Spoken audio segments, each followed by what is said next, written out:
security analyst Professor Aning says it is in the collective interest of all African countries to help Nigeria resolve the growing sense of insecurity there. It's been days of protest to end the police brutalities recorded in different parts of the country. Professor Aning says there is a need for an independent oversight institution to understand the demands of protesters.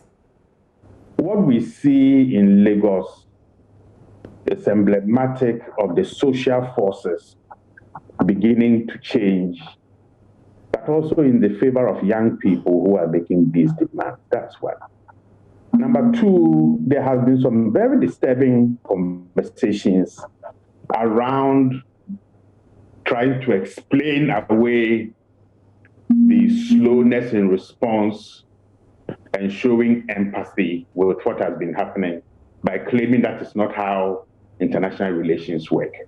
That is how international relations must work. Speed, proactiveness, a show of empathy, but even more importantly, African agency in saying the way that our societies are shifting and moving, we need to show leadership, concern, and proactiveness in saying we understand what is happening.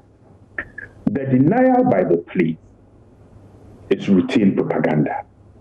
I think when you have possibly the incoming US President Joe Biden issuing a statement, Hillary Clinton, the UN, the EU, all major international actors saying no, this is a global phenomenon that has tarnished not just the image of the Nigerian police service and the armed forces, but also the government.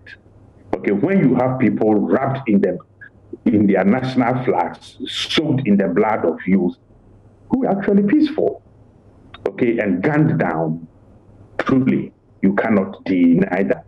And herein comes the request by the groups for an independent oversight institution. Now, this is an institution that ought to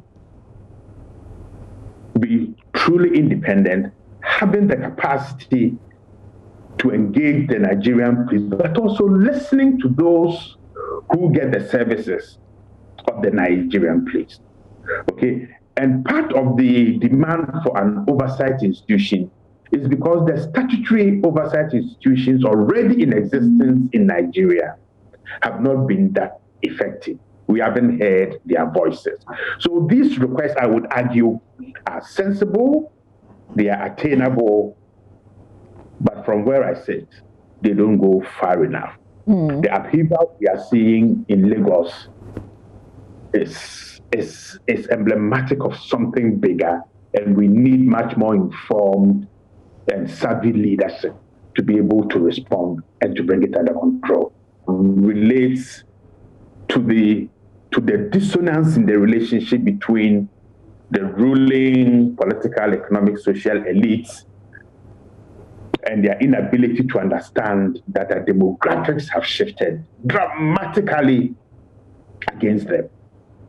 That the sheer force of the youthful population of this continent means that those who govern it, those who seek to bring hope, optimism, and to respond to the aspirations of this teeming population must show some empathy.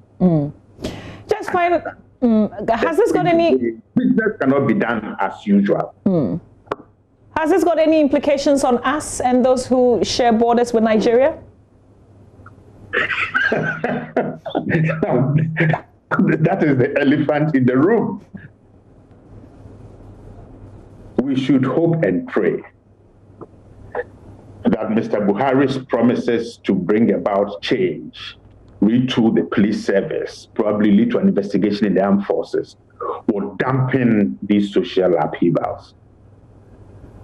5% of Nigeria's population angry and fleeing will pose massive humanitarian challenges for Benin, for Togo, and certainly for Ghana. It's in our collective interest that we help the Nigerians who are our big brothers and the absolute hegemon.